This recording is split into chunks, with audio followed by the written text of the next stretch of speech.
in the recent Supreme Court judgment in the last 27 years. What I may have been witness to maybe is only 5 or 10%. The 90% of what you have underwent has been carefully in your storage boxes. It was torturous, painful, lot of meltdowns I have personally been witness to. I want to open up your black box, reveal it to the world.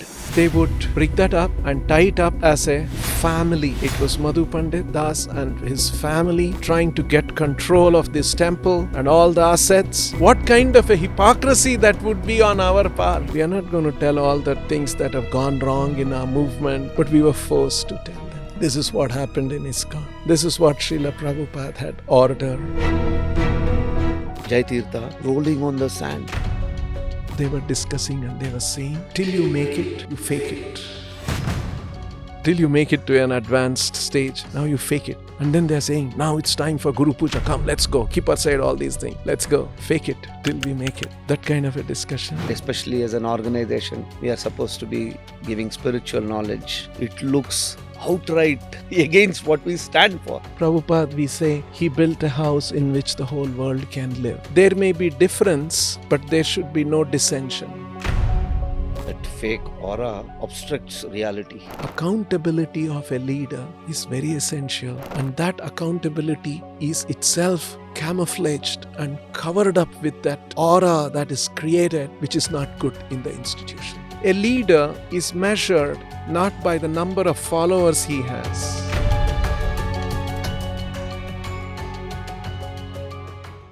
Hare Krishna. Hare Krishna. It's my great pleasure to talk to you, Chanchalapathi Prabhu. You have been my mentor, guide for the last 27 years. So many things to learn from you. Your personal humility, your meticulousness, your constant engagement in serving Srila Prabhupada's mission. These are all examples which one can only dream of matching. A lot of things, not only to me, I think every devotee of ISKCON Bangalore group is inspired by many facets of yours. And I think Prabhupada has got a gem of a person in his movement. Prabhupada, when he was physically present, Prabhupada used to say, what to do, Krishna has sent me only this kind of devotees. I think Prabhupada will be looking from his place and will be taking back those words that Krishna has not only given the Vanara Sena, Krishna has given him Chanakyas, Krishna has given him commanders, and so many people to fulfill his mission. Recent Supreme Court judgment in the last 27 years, Krishna and Prabhupada as a puppeteer has engaged you, and obviously it was torturous, it was painful,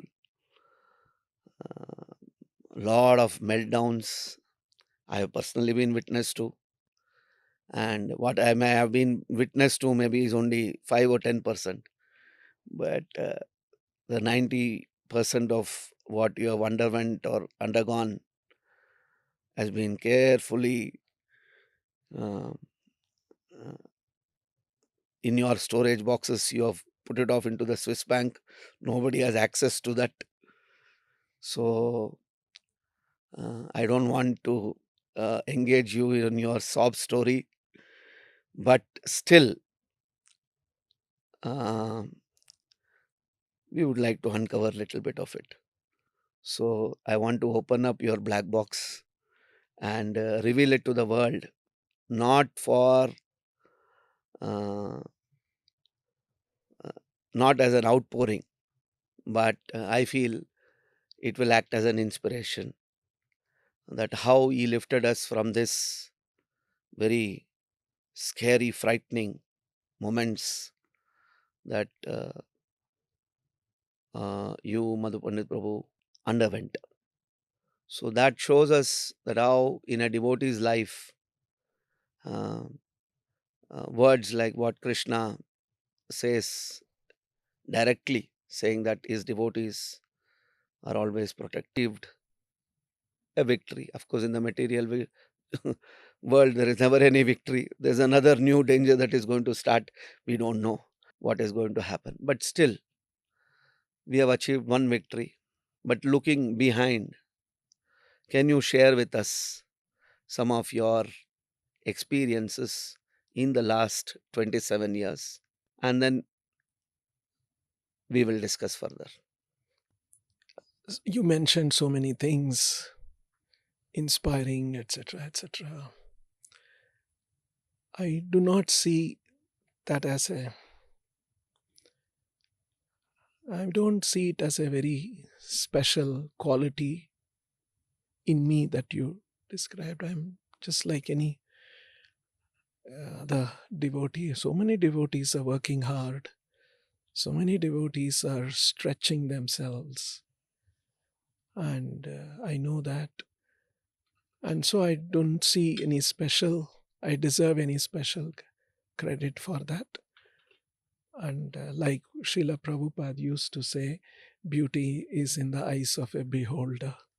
So if somebody is seeing, it's not really out there, but it is in their vision. That's how I would see uh, that apart.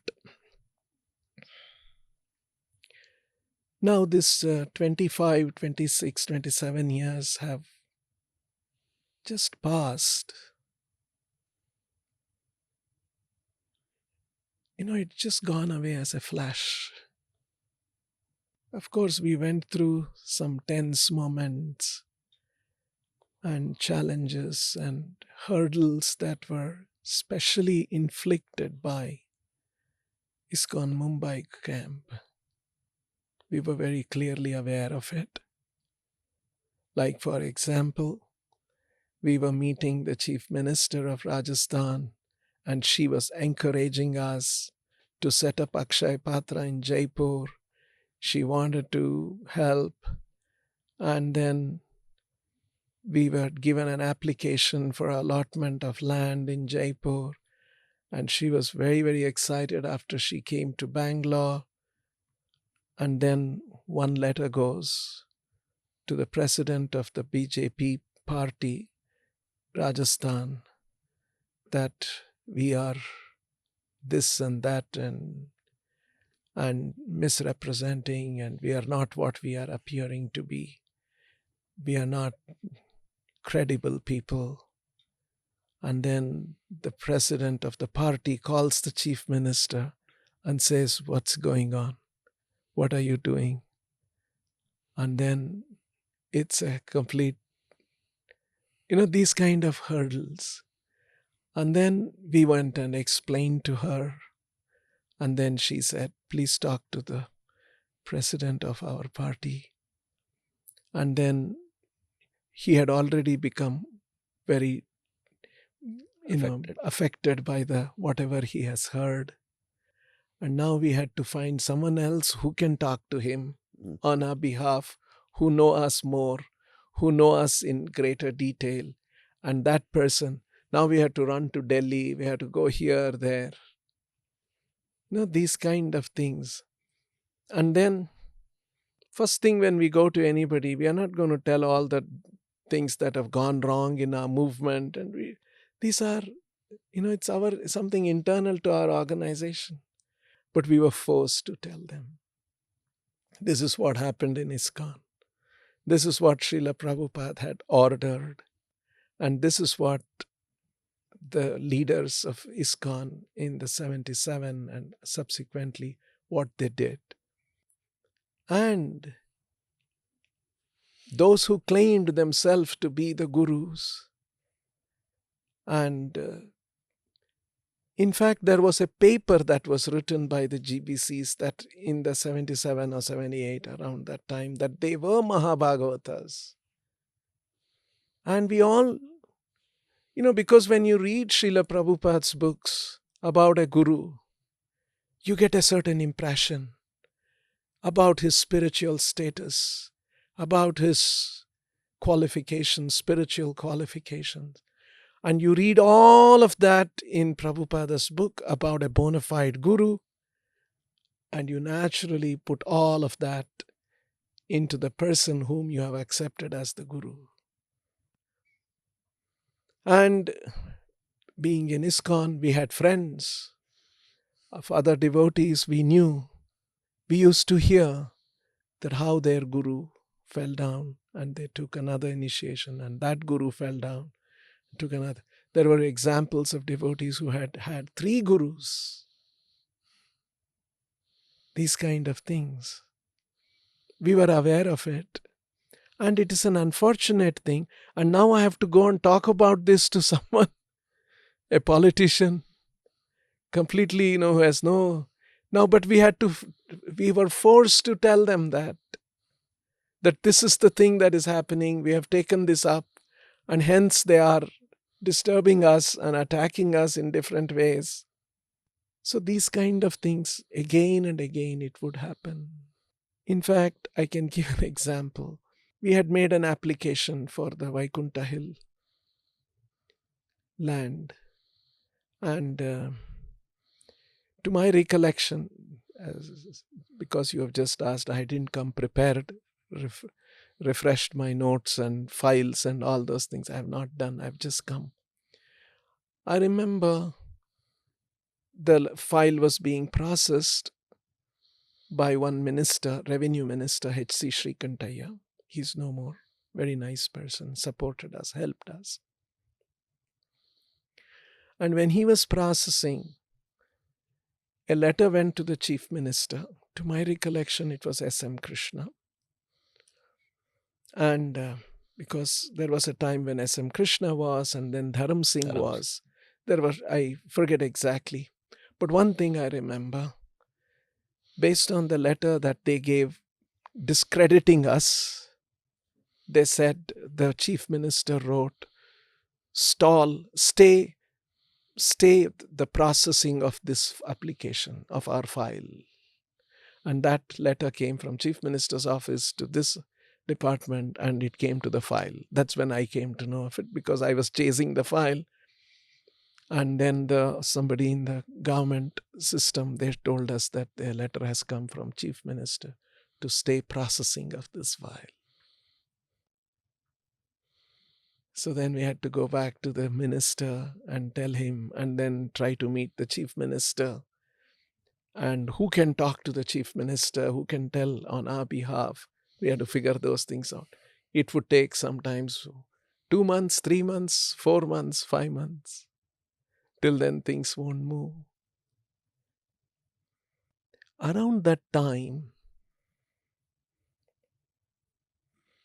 ISKCON Belgaum had applied for a large tract of land in Belgaum for a farm project and such things. So the minister, revenue minister, H.C. Sri Kantaya, was aware, because we had to bring up all these things. Why? At some point, we had to share with him all these things. And so when he got that application, he brought it to us. Swamiji, what do you say? For which Madhu Pandit Prabhu said, please allot. It is for Prabhupada's movement. And the minister was also shocked. I was with Madhu Pandit Prabhu in that meeting. And Madhu Pandit didn't bat an eyelid. And he said, no, we are not doing anything there. In Belgaum, they want to do, let them do. It is for Prabhupada. So even I was shocked. I was surprised. We were not prepared. It just came, minister just threw it up at us in one of those interactions, and Madhu Pandit Prabhu said like that. And so, this is the way, this is the kind of an attitude we had genuinely. Not as a, strategy or as a... for something. Not vindictive. Not at all. We should not be vindictive. After all, they are also serving Prabhupada's movement, Prabhupada's mission. So, these kind of encounters we would have again and again and again in different places. And we had to go and fight that out. Just now I was in our groups. Somebody has passed a comment on one of the videos which we have put up. Why are you discussing all this publicly? These are not things to be discussed public. You should keep it underground.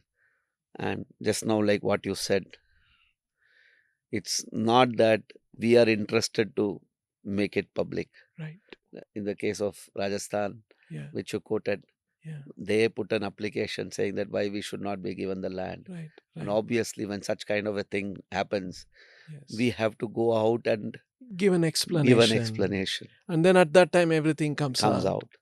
So it becomes public domain.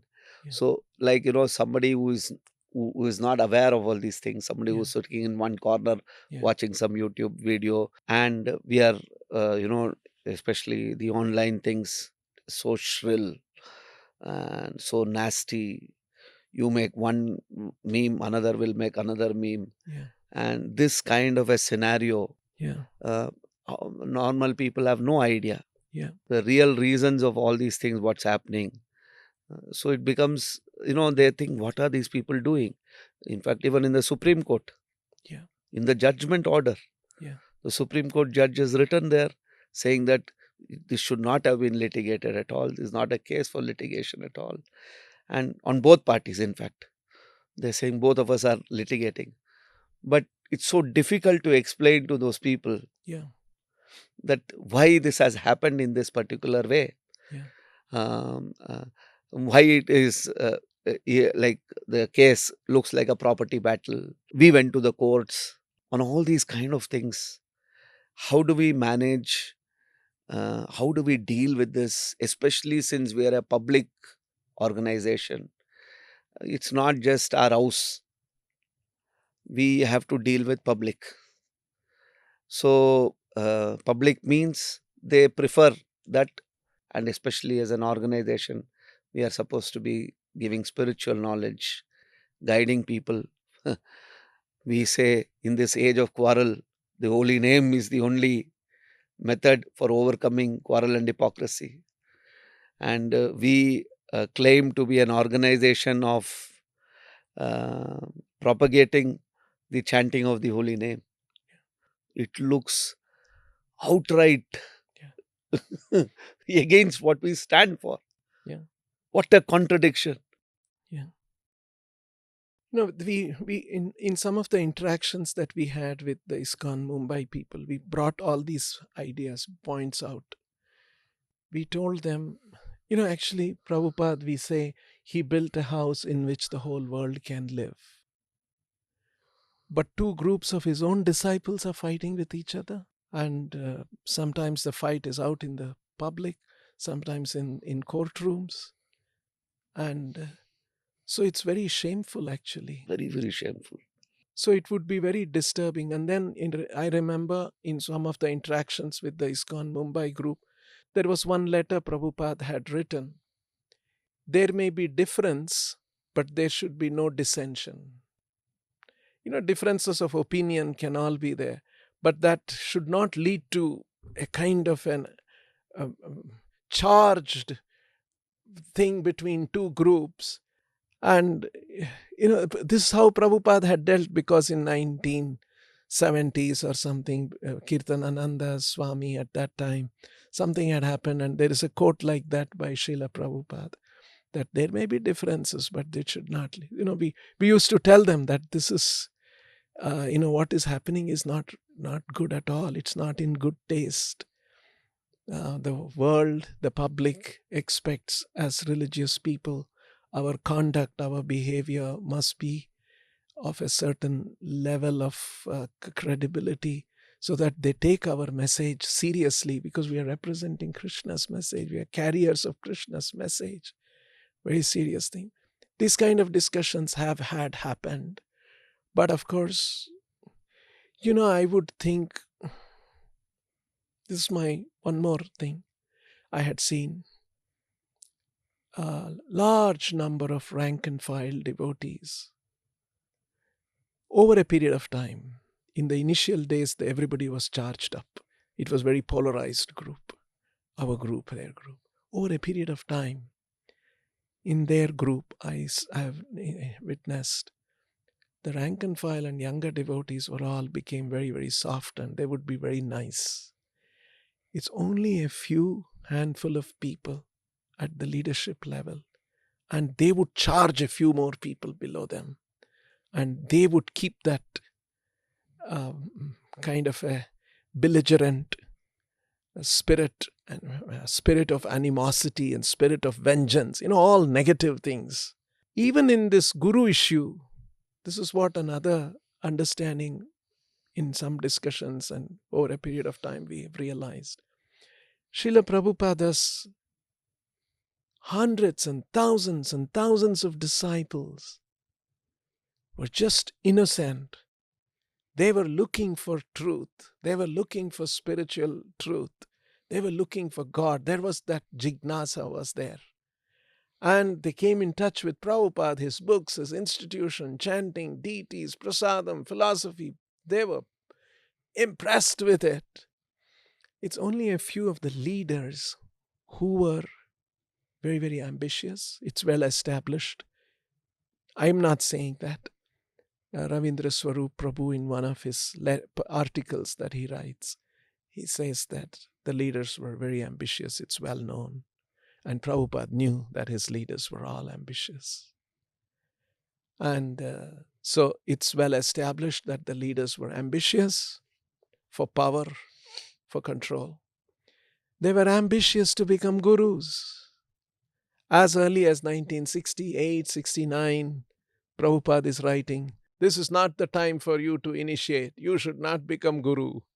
It is not the etiquette that when the spiritual master is alive, the disciple initiates." All these kind of 1968.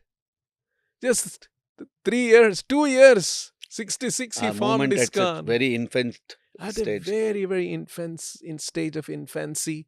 Young devotees, they got these ideas. And much later, 69, 79, in fact, I have done one gathering of compilation of Prabhupada's letters on this matter, warning his disciples not to become guru, not to imitate. It goes on till 1976 also. So constantly this was there. The thing is, the beauty of the system of initiation that Srila Prabhupada has given in the ritvik. In the ritvik understanding, in our group, nobody aspires to become guru. It is set. Prabhupada is the guru. Because that's a very, very elevated stage. Prabhupada says, the spiritual master must be a resident of the spiritual world. If he is an ordinary person, then there will only be disaster or crisis or something, some very strong word Prabhupada uses in a letter. One of the important letters, early letters, 1970s or so. In this, I just have one. We may say that in our group, nobody aspires to be a guru. But can we say for sure? See, somebody is aspiring to be a guru, in quoted words. For what? Name, puja, pratishtha, labha. Yeah. All these three elements are there. Followers and followers are there. I'm also not convinced that this anartha is completely not there, because we are also in the next level permitted. I can be that, and I can. This that anartha will be there. These anarthas are there.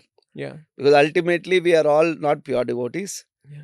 We are just, taken from few years. We are catching the mala and doing something. Yeah. And that too not chanting in that quality of rounds and all those things. So obviously these anarthas what are happened? there. The difference is because that position of an initiating guru, Diksha Guru, Acharya, that is reserved for Prabhupada. Others who are looking up to them or others who are looking up to us, nobody need to look at us as Uttamadhikari, resident of the spiritual. None of those things. At least that kind of a cheating for the common devotees is not happening in our system. whereas that was happening in the other system, and we were also practicing that and propagating that. Like So yesterday, that degree of deception, and there is a difference. yesterday I was talking to Madhupani Prabhu, and he was saying the kind of deception that taking Srila Prabhupada's position does is phenomenal. Because you are superimposing your face in Srila Prabhupada's face. That's what you're doing. Srila Prabhupada set up the standard of Guru and everything. You are not in that level, but you just copy paste just like how they do video. Put somebody else, Modi's face into my face, and then make them feel that, oh, this is Modi acting. Right. So it's the same kind of a Correct. scenario. Correct. So, but yet, what I'm trying to point is that we may not be doing this puja pratishta labha kind of thing using Prabhupada's face, but the danger is still there even in our organization also, because it is not just that by becoming a guru or having the name of the guru title will only give you this.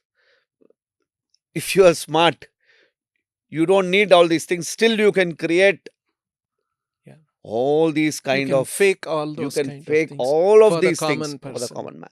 Just like I would say, I'm going to somebody. I'm a preacher. I'm going to talk to somebody else. Now, for them, I am the person who is introducing Krishna consciousness. And Krishna consciousness philosophy is so powerful. Somebody who understands that and who we are able to present the tattva, and he has no idea. He has no answers for the kind of tattva that we have. So for him, it's a huge knowledge gain. And he thinks this man is coming and giving me this huge bandara of knowledge to me. He must be so... He's so elevated soul. He must. And then I tell him... Actually, what we are doing is we are just repeating all that Prabhupada has taught us. Yeah. All what we have Prabhupada is, we have learned, we are just a tape recorder, like we are just playing it in front of him. And I will also say, no, I'm not Guru. Prabhupada is the Guru. Okay. Again, I'm talking about deception. Sure. I will say, Prabhupada is the Guru. Prabhupada is the Guru. But in reality, for them, Prabhupada. But I will superimpose myself saying, Prabhupada. Just like they also did the same thing. Then they don't deny Prabhupada. Prabhupada, founder Acharya, Prabhupada, but I am Guru. Here, I am not Guru. But I will act like a Guru. Even then. How do we handle? Sure. See, these are things that is not a matter of debate at all right now. Correct. But I am still on my own sir. bringing this kind of a scenario. No problem. You see, still in this system that we follow, the ritvik system, there is a certain safety net. Yeah. There is a safety. Where is the safety net required? For the vulnerable, innocent devotees. Correct. Right? So that they don't get that they are the victims of deception. That has to be protected. Now, they don't have to think, Divya Gyan Huday Prakashito because of me. You see? That Yahara Prasade Bhai, E Bhava Toriya Yai. They don't have to think about the preacher who is talking to them and impressing them with the presentation of Prabhupada's philosophy. That is not there. Right? Finally, we say that Divya Gyan is from Prabhupada, and that one who delivers you from this material world and takes you to Krishna is Prabhupada. That way, they don't have to, because we have not taken that title. In the other camp, you see, in the other system, what happens?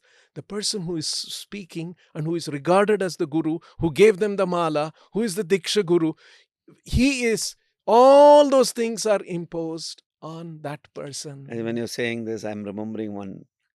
Like for example, even in our institution, we have some cases wherein somebody wanted to take up that position. But there is a line beyond which you cannot cross. There's a Lakshman Rekha. There's a You Lakshman know you Rekha. cannot cross. So they had to leave And- the organization Yeah, if they have to. if they have. And If they they did that. We have faced that. Yeah. I don't want to take names, you know very well. Yeah. Possible. So at least We have- there, for us there is a Lakshman Rekha. We know we Created. cannot cross that. It's Correct. not allowed. Yeah. Whereas that is been removed, and they It's a free can for jump all. into the other stage of calling themselves the Diksha Guru, and all the songs and all these glorifications. Vedega Yahara Charito. All the qualities that you read in the Vedas are his. They're The describing repository of all that. all that. You see, this safety net is there for the innocent devotees in our group, which is not there in the other camp. I'll give you one humorous example. Very, very early. I mean, this is just, I was probably 2 years devotee. 1982, 83, like that. We all used to meet. Now, it must be 84, because I was coming from the institute, and this happened at that time. And my another close devotee friend, good devotee at that time, was Sarvaishwarya. Mhm. I'm just mentioning him. No, I He's know a him sannyasi because now. I was in and he's- Coimbatore for some time. Okay. So I know. And him. he's a very, very good friend. Hmm. We were very close. And of course, we are now far apart and we rarely interact, but we still are. Those days, and Jagat Chandra was another close friend of all his, and so we would meet sometime. And something would happen. I remember sometime once we went by bus to Indiranagar. His house was in Indiranagar. We did something. And then we used to talk. See, one day when I become Guru, Mhm. on my Vyas Puja day, you must tell this, okay? And then we would say, no, you should also tell about me something. This is the kind of conversation. So that's your achievement. See? That's So that's what we regarded as a pinnacle of success. achievement Achievement. at that age, at that stage. Because the institution was like that, and that was, that Structurally, it was like structure. that. Yeah, you must go higher. And that You one. reach. That was the kind of a thing. And because of the anartha of Janam, Puja Pratishta, Labha, anartha, which is very, very prominent. And it really fuels that one. So that is an important, I think it's a very good point of an important difference between our system. And that is why there is a Prabhupada's system of, he will be the Diksha Guru. We can be Shiksha Gurus. We can teach. And you don't have to impose all those very, very elevated. One thing, I'll give you another example. I came across just about 6-7 months back. This is a small video clip. Now, you can see all these things. I don't know when this class happened. A class has happened in the Los Angeles temple, or rather the Dwarkadish temple in ISKCON, Los Angeles. After the class, there is a question answer going on. A devotee is asking that speaker, and the speaker is a very erudite, well-known devotee who has done 40-50 years of service in BBT. And even from my younger days, we used to hear that name. I don't want to mention that name. We used to hear that name, and we would be, feel respect for him, scholarly, in BBT editorial work and such things. Today, of course, BBT editorial work is seen with a lot of suspicion, and but in the olden days, it was one of the revered. So he's speaking. So the person asked the question to the speaker, who's that BBT editor. When we are singing Samsara Dava prayers, we should think of our Guru, or we should think of Prabhupada. And I was shocked to see the response, his reply. His reply is, For the first 4 verses, you should think of your Guru. And for the 5th, 6th, 7th, 8th verse, you should think that it applies to Prabhupada. I was shocked to see, where is all this coming from? Where did Prabhupada teach these things? You see, on the other hand, sit somewhere there is one university, La Trobe University or something like that in Sweden, Spain or somewhere. Prabhupada gave a lecture. Prabhupada was there. And that is published in the Journey of Self-Discovery book. Mm. The title is Qualifications of a Bona Fide Spiritual Master. Mm. You know, Prabhupada, always we read in his books, you must surrender to a bona fide spiritual master, etc., etc. And that is titled Qualifications of a Bona Fide Spiritual Master. And Prabhupada is addressing the students in that university. And when he starts telling, these are the qualifications. One by one he is describing. They are the 8 verses of the Guru Ashtaka Prayers. Nothing but the 8 verses, one by one, Prabhupada has described. He's quoting also here and there, now and then, and describing. And he said, these are the qualifications of a bona fide spiritual master. It doesn't say the first 4 are the qualifications and the second 4 are something else. There's no such thing. Actually, that whoever is giving the answers in Los Angeles, poor guy, because it's a khichdi. He cannot What speak. can What he can do? he do? What can he do? Can he go and tell Shri Radhika Madhava your all this level Yeah. of Yeah. realization, which he is Pratikshana saying, swadana lolupasya. Nikunja, Every you moment know, he's aspiring. Nikunja, he's expert in he's assisting the experiencing. gopis. Can he, when he is seeing this guy in front of him, Somebody was there doing all and then these things. fell out. And we have about 50, 60 examples of that in ISKCON. Today morning I was speaking to Tattva Darshan Prabhu. He was saying, he was with Jayatirtha. You are always high on LSD. My God. He's Guru. Yeah. He's high, either marijuana or LSD. He's high and he's Guru's position.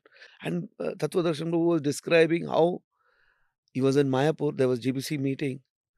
So Bhagavan called, there is very angry mood. Came to Tattva Darshan, where is Jayatirtha? So then Tattva Darshan Prabhu told us, I have seen him go into the Ganga to take bath. You call him. And Tattva Darshan Prabhu saying that he found Jayatirtha rolling on the sand. Like we see drunkards on the road sometimes. Yeah. He's rolling on the sands. Completely in a different state of existence. And then he told him, see, they're calling you for the meeting. You're not coming here. So Jayatirtha says, I am done. I won't come. Yeah. So this is the level in which Guru system is there. Yeah. And it is so sad that, how the ordinary people have no idea why we are bringing about these subjects and all these kind of things. Yeah. I remember this kind of a thing very early in the 80s when I was a very young devotee. One other devotee from the temple, I was still in college. Summer break, I would go to the temple, go away with the Sankirtan party for book distribution. Like that, I used to get some 10, 15 days. At that time, once I had gone from Bangalore to Mangalore in a bus, in a small mini bus. And then there was one devotee with me, an Indian devotee, but he had grown up in America, etc. And so he was initiated. So he was telling me that how he saw one of these gurus. They were rolling on the ground, and the interpretation given was they were in ecstasy. There was such ecstasy. What we read in Chaitanya Charitamrita, that kind of an ecstasy they were. And it was being positively presented. And as a young, oh really? My God, such elevated acharyas they are. This is the kind of an impression. What was actually going, even I learned, at that time I didn't know. Much later I also read from, various sources. Then I learned these kind of things happening. So it's a very sad thing. Another thing I've heard, it's there. There were a few group of devotees, gurus were waiting, or were discussing in some temple from a very credible source, an ISKCON leader describing this. And so they had somehow switched on a tape recorder and gone. And so they were discussing and they were saying, till you make it, you fake it. So till you make it to an advanced stage, now you fake it. And then they're saying, now it's time for Guru Puja. Come, let's go. Keep aside all these things. Let's go. Fake it till we make it. That kind of a discussion. And it got recorded. And then these devotees heard that, oh my God, they're talking like this. I mean, on the other hand, Srila Prabhupada presented a philosophy which is without duplicity, which is utterly sincere and straightforward. And at the highest level, this kind of a faking up and such things are being discussed, and it is being presented to the innocent devotees who are reading Prabhupada's books and coming to his movement. Look at the kind of a deception that is going on. Like, for example, now we are talking, and what we are talking, we want to put it out in the public domain. And these are so damaging accounts, which we have to put it in the public domain. But I feel it has to go in the public domain to actually awaken the people. If we don't do it, we are going to perpetuate this kind of a blind hero worshipping syndrome.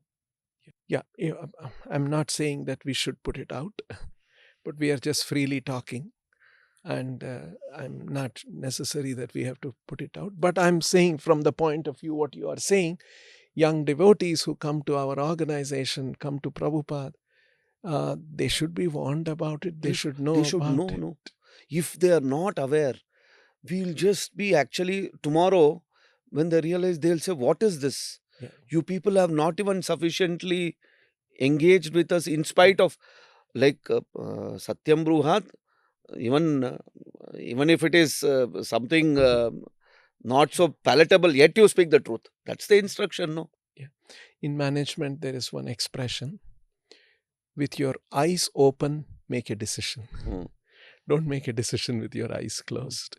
So you have to be aware of what is going on, what has happened in ISKCON, what is the reality, What is the history? And then make a decision. Because actually, in spiritual life, we are trying to do a heart surgery, right? We are trying to capture their hearts, bring their hearts to Krishna, to a pure devotee like Prabhupada. Or, I am also the next pure devotee, bring the heart to me. This is what we are trying to do. The utter surrender to a guru, which our philosophy demands.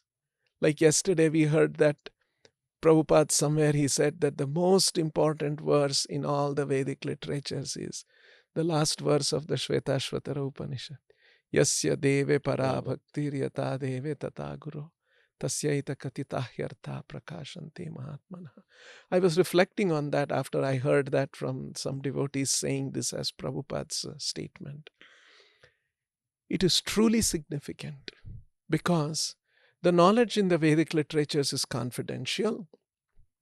It can be revealed only to a person of a certain qualification. And this verse is telling what is that qualification. One who has parabhakti to Krishna and similar parabhakti to Guru. Only to such great souls, Mahatmanaha prakashante, artha prakashante. Only to them this wisdom will be revealed.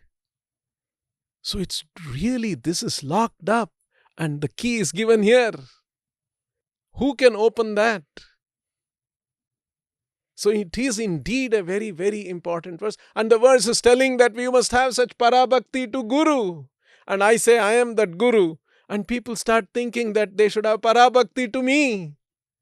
It is just, completely. It's just like sometimes we go to somebody's house and they tell, and I want to drink water, and I just tell them, and I just open the tap and try to drink water. Somebody from the back, hey, don't drink like that, filter it and drink. Similarly, as ISKCON, we should also be able to tell this. No, it's a fact. It's a big institution. It's a big organization. When somebody is there is a systemic error in this situation. So the mood of telling also is not to belittle or minimize somebody else. Not to offend them. Not to do any. There's no such interest. But it is just that we have to be conscious that. Just like with Amayatma Prabhu, when I was talking to him, he was telling me that Rameshwar, he was saying all said and done. He was very upset because Rameshwar was the person who told them different not to go, which was a total outright lie. Prabhupada wanted every of his disciples to go back to Vrindavan during the last moments of Srila Prabhupada's life. Rameshwar specifically was asked.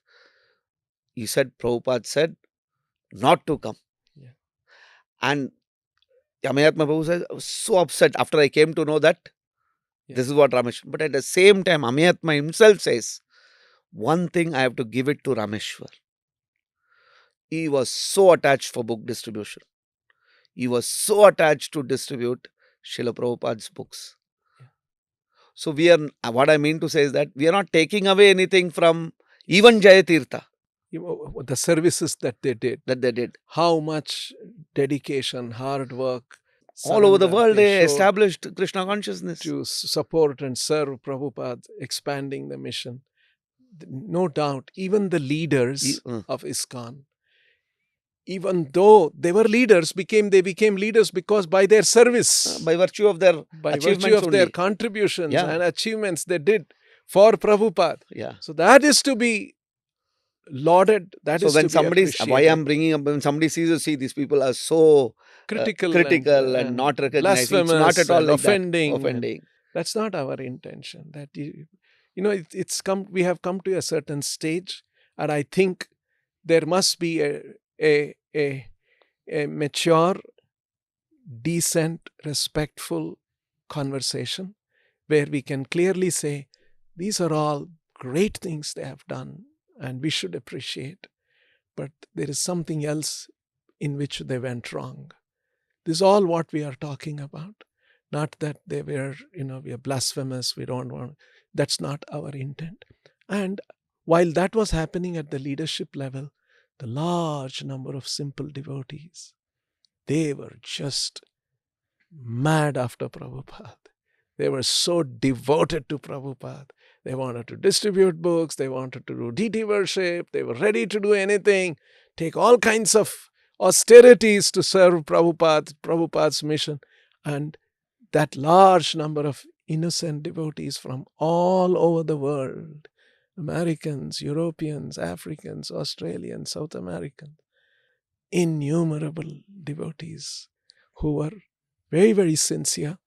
And that's why I have come across, I'm sure you would have seen also, when you ask them what they were and how they came in touch with Krishna consciousness, how they came to, you will see practically every one of them, they were eagerly looking for truth. And Krishna brought all such sincere souls and brought them to Prabhupada. So they were truly very, very great devotees who worked so hard. And in the leadership on this matter, they went off. Actually, they were overwhelmed by the Puja Lava Pratishtha because it's not easy. It's not easy. Even in India, Brahminical culture is there. Yeah. We see it's a struggle. Yes. Even for us, it's a big struggle. Yeah. You can get easily carried away. Somebody who's been who's born and brought up in that kind of a culture, so independent-minded Western devotees. Yeah. They are looking to prove themselves. They are trying to establish themselves. And that's the mood in which they are engaging themselves. See, we are looking back, looking at history of ISKCON, and we are analyzing. But they were in those situations. They didn't have that advantage of that kind of an introspection, all that. It was very young. The movement was very young. And so we must empathetically look at these kind of things. But at the same time, we must know what went wrong, how we should not repeat that, and in this context, understand what was Prabhupada's instructions, etc., etc. That's what we are trying to do here. And so we should do it always carefully, respectfully. So continuing, our topic was about the challenges and the torturous struggle that you have experienced in the last 27 years. And you gave the example of how Rajasthan, this kind of a cheap antics, they were indulgent, and that definitely would give pain. Many other personal, that's an institutional thing, but personally also they were vicious. You see, they would often project and present. It so happened that Madhu Pandit Prabhu's wife and my wife are sisters. I was coming to that. And so they would bring that up and tie it up as a family. It was Madhu Pandit Das and his family trying to get control of this temple and all the assets, and they want to do that. And that is this guru issue. It is all simply a alibi, pretext, and not really the thing. This kind of a thing they would bring up, and they would go and publicize that. Actually, honestly, even between us, Madhu Pandit Prabhu and me, I don't have that kind of a. I know about it.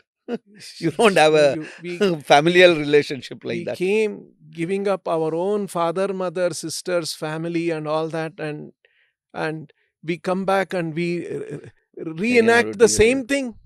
What kind of a hypocrisy that would be on our part?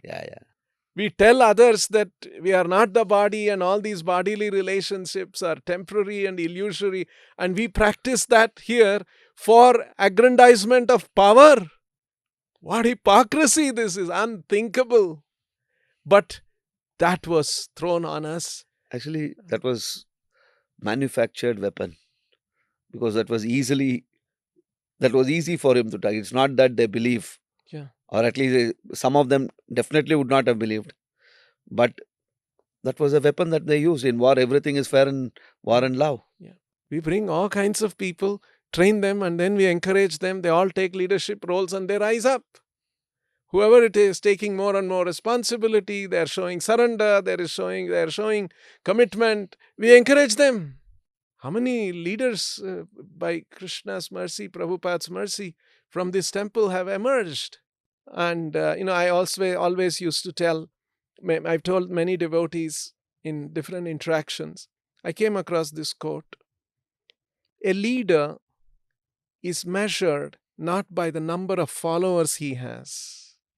Usually leader and followers. Oh, large number of followers, and so he's a better and a bigger leader. A leader is measured by how many leaders he has made. Because that is institution building. He's making leaders, and the leaders take the thing further. And the leaders, as they become leaders, they always will become more mature, and they will ask you, why are you doing this? We should be accountable to them. We should have intelligent following. So, these are always our principles. Like, for example, if you take other spiritual institutions, we are like lot of vyavaharik issues are intermingled with our spiritual organization, with our spiritual activities and things like that. And somewhere I feel that we have not built like these questions of this nature, questions of these domains, that there's a lack of certain spiritual aura and respect that is lacking in the leaders, or which has not been bestowed to the leaders. that is making anybody ask these kind of questions, whereas you wouldn't dare to ask? I would think in a progressive organization, Okay, it is it's good, welcome. it's welcome. I would say it is welcome. I think we should explain this point. Why? Because this is the point. Sometimes people don't understand. I also agree to you exactly what you're saying. I am not in favor of building this kind of an RO, because that is like hiding the cancer.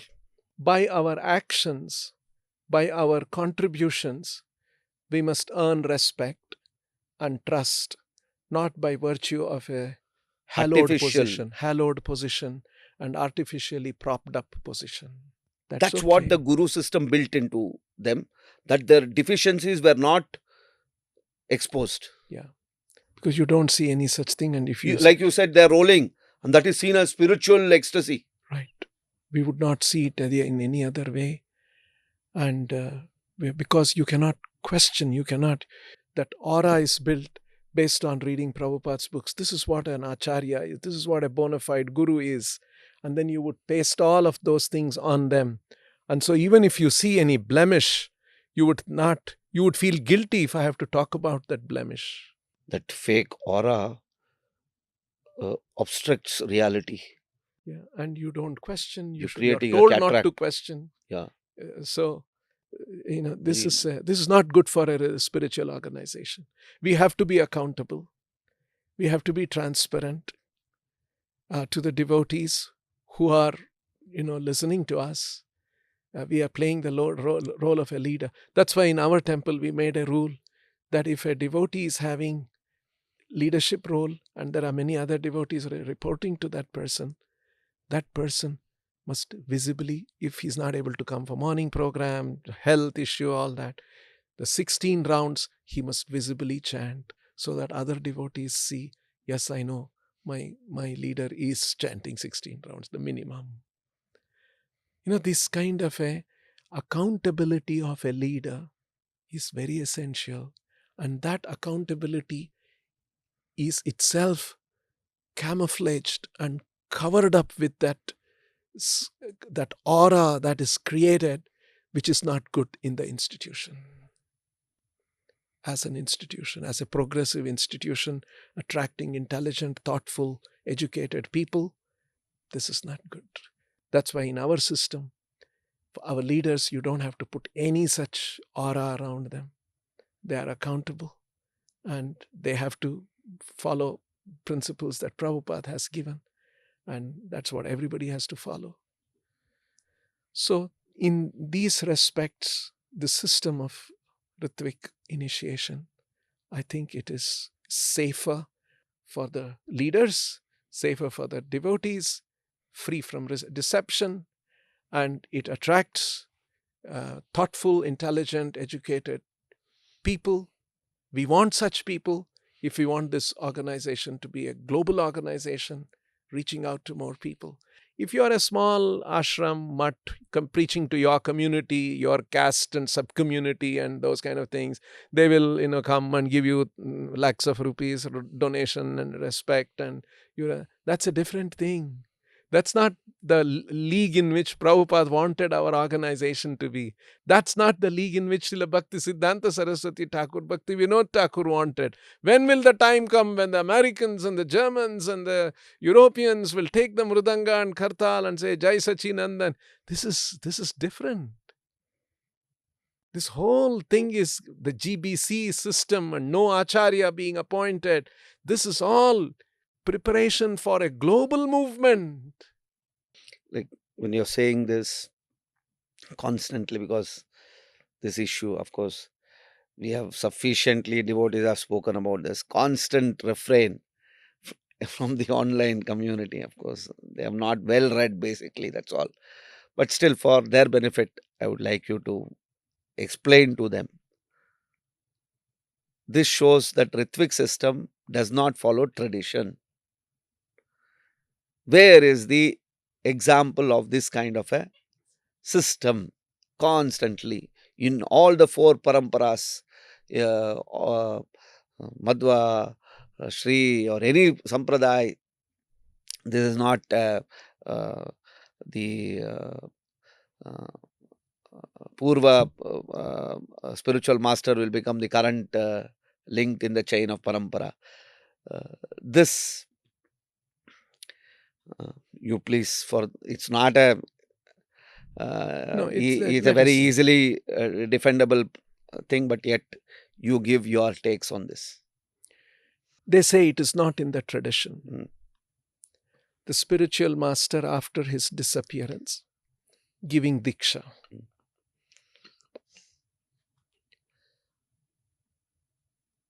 Prabhupada has pointed out an acharya makes changes according to time, place, and circumstances to expand the mission of the Lord.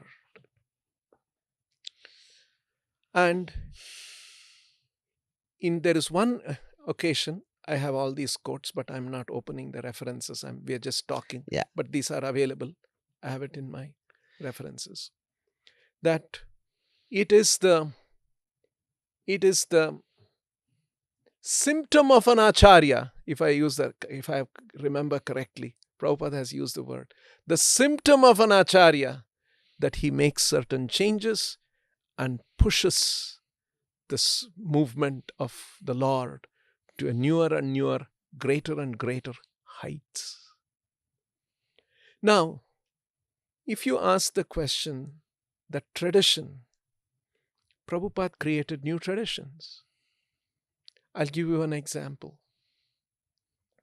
Giving Brahman mantra, Gayatri mantra, through the recorded tape.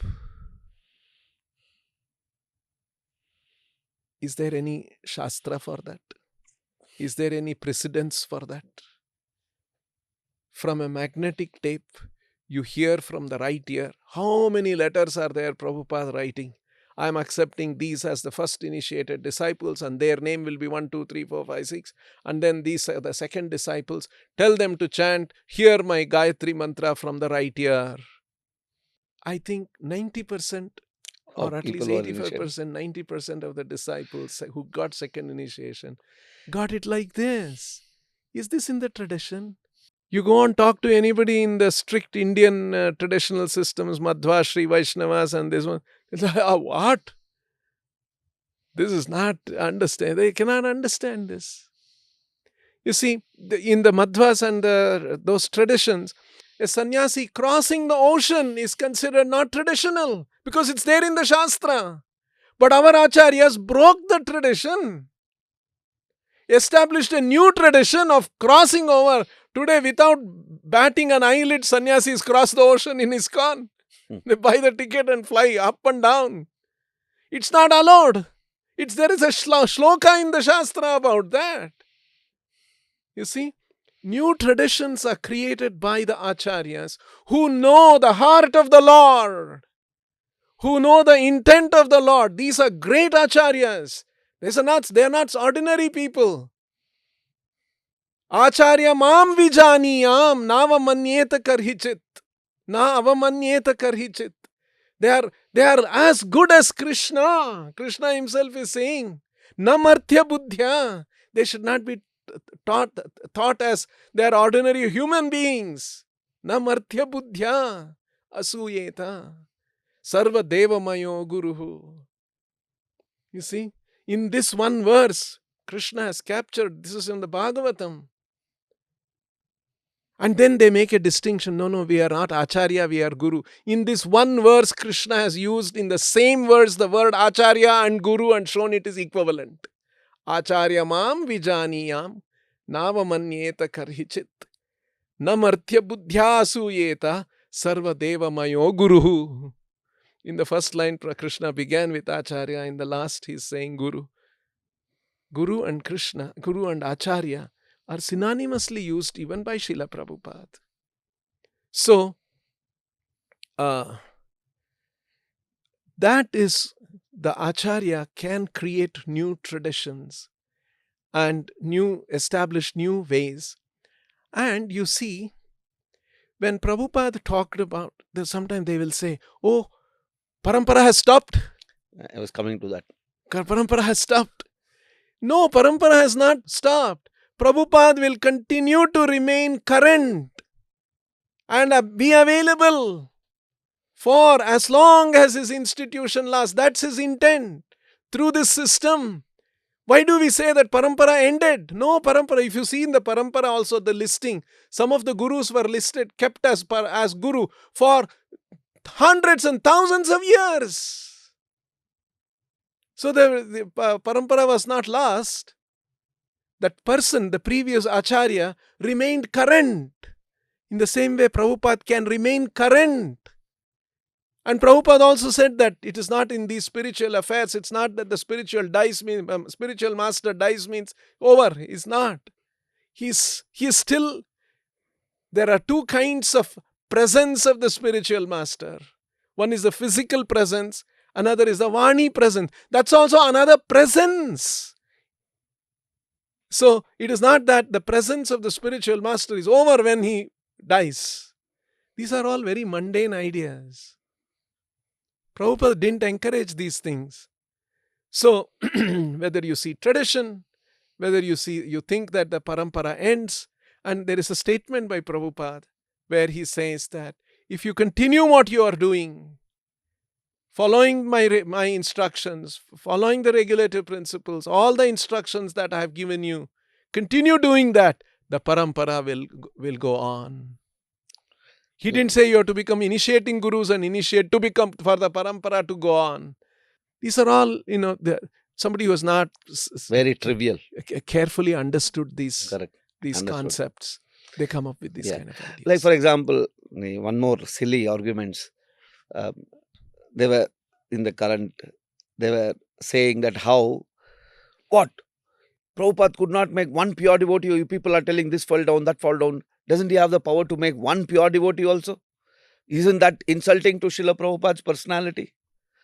Of course, that's not what we are saying, but that's the implication of our arguments. Yeah. You see, if you carefully see Prabhupada's statements, what he said about his God brothers, and what he said, Prabhupada said, if my spiritual master had seen any of my God brothers qualified, he would have appointed them. He did not find anyone qualified. Actually, among my God brothers, none of them are qualified to be acharyas. Prabhupada's statement. Prabhupada's statement in 1970. So can you say now, Bhaktisiddhanta Saraswati Thakur, Simha Guru, most elevated, he didn't make even one guru, one qualified person? You can accuse that? See, these are all not, you shouldn't take all these things to that kind of it. Guru Parampara is directly the personal concern of the Lord. How he maintains it, how he inspires the different acharyas, what they should do. This is transcendental activity. Common, mundane, conditioned souls, we shouldn't be passing judgment and making such statements about all these things.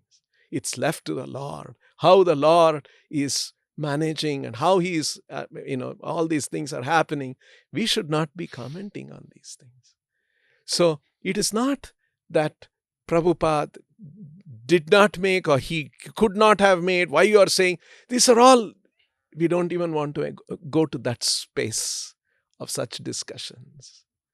You see, the fact is that Bhaktisiddhanta Saraswati Thakur didn't appoint an acharya. It's a fact. And Prabhupada said, he said, form a governing body and continue the missionary activities. One of you will emerge as a self-effulgent acharya. This was Bhaktisiddhanta Saraswati Thakur's instruction. In the case of Srila Prabhupada didn't make such statements. He just said, this is the GBC. This is the ritvik system. This is how initiation should happen through the representative of the acharya. And then it can go on. And so all these kind of questions, Prabhupada made those 11 ritviks, and now who is appointing your ritviks? There is no, Prabhupada is not there to appoint the ritviks. You see, the officiating acharya is a role that Prabhupada has created through the July 9th directive, in this system. It's just like a president is a role heading the day-to-day affairs of the temple. In the same way, in the institutional framework that Prabhupada has created, ritvik, or an officiating acharya, is a role. Just like if a president leaves, who will appoint the president? It's the GPC's duty, so that the president's role continues. In the same way, GBC, Prabhupada also said, you can add more to the list. So, Prabhupada permitted that. So, the GBC can appoint more ritviks as it is required, like they appoint presidents as it is required for the running of a temple. For the process, the system of initiation to continue in this organization, it is the GBC's duty to appoint from time to time. So, like this, I think with a sober mind, with a open mind, with a, if somebody thinks about all these things, I think they can appreciate. And that's what happened to all of us. We thought about it, we considered about, from all angles, and we spent time. We have been spending 25, 27 years reflecting and contemplating on this system. We also are very concerned. We don't want to make a mistake. We also want to be careful, isn't it? So, like when we first came to Krishna consciousness, we were questioning. And there is always that track, isn't it, in our mind. We constantly want to make sure we don't go away, we don't get carried away. In the name of belief, in the name of religion, we want to be careful. We have to apply our mind and intelligence to what we are doing. So these are things that all thoughtful devotees have done. It's wrong to think that we only have done correct thinking and all others, you all, what nuts you are. This is preposterous. This is arrogance, to think that only I am right and everybody else is wrong. And this is, you have not thought about it, and you are reckless, and you're just like they heap accusations on us. It's very sad. Another aspect, yesterday I spoke to Madhu Pandit Prabhu also on this thing. One of the important aspects as an organization, spiritual organization, ultimately we are here for developing spiritual relationships. That's the key aspect for coming to Krishna consciousness. Guru is the ultimate form of this kind of a spiritual relationship, right? In a ritvik kind of a system, because I sit with you, I engage with you, I talk to you, I converse with you, parasparam bodhayantaha. There is parasparam interactions that is building a relationship. In the material world also, that's how it is done. But we know the limitedness of material relationships. Here we come to develop spiritual relationships enabled by knowledge. For that to happen also, personal interactions, personal sharing and feeling of emotions, all these things build a relationship. In ritvik way of system, I am not getting an opportunity to develop relationships, which means I am not able to experience that rasa. It appears to be very dry. Relationship with whom? Relationship with my spiritual master. All right. Is it true? Or does this have weight? Is it a fact that in ritvik system, this kind of a rasa we are not able to get? It is wrong. It is wrong. Yes, I'll agree. tell you why. How it is I'll wrong. tell you why. Number one, the majority of the example of Prabhupada from, let's say, in the very early days, Prabhupada was very accessible. Disciples could talk to him, converse with him. From 1970, 71 onwards to 77, where I think at least 80% of the disciples were made, Prabhupada was not readily, easily accessible.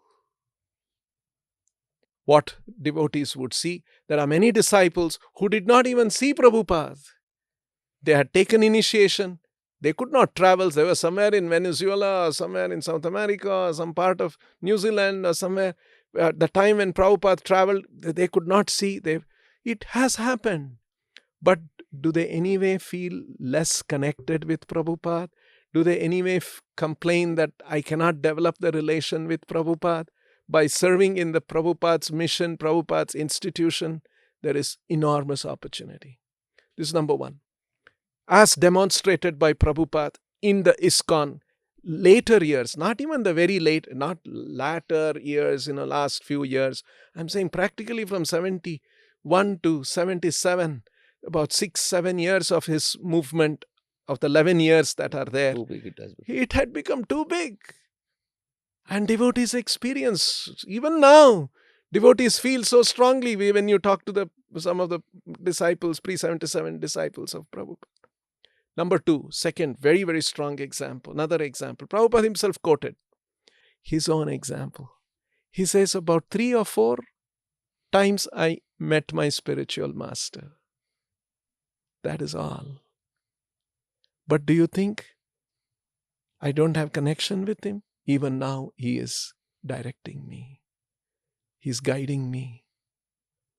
And my god brothers, on the other hand, Prabhupada said, had extensive association because they were in the Gaudiya Math. They were sannyasis. Some of them were traveling with him. Prabhupada gave the example, a bug sitting on the lap of the king. He's so close to the king, but he's sitting there to bite. So this physical proximity, physical availability, physical accessibility, these are not constraints for a spiritual relationship to emerge.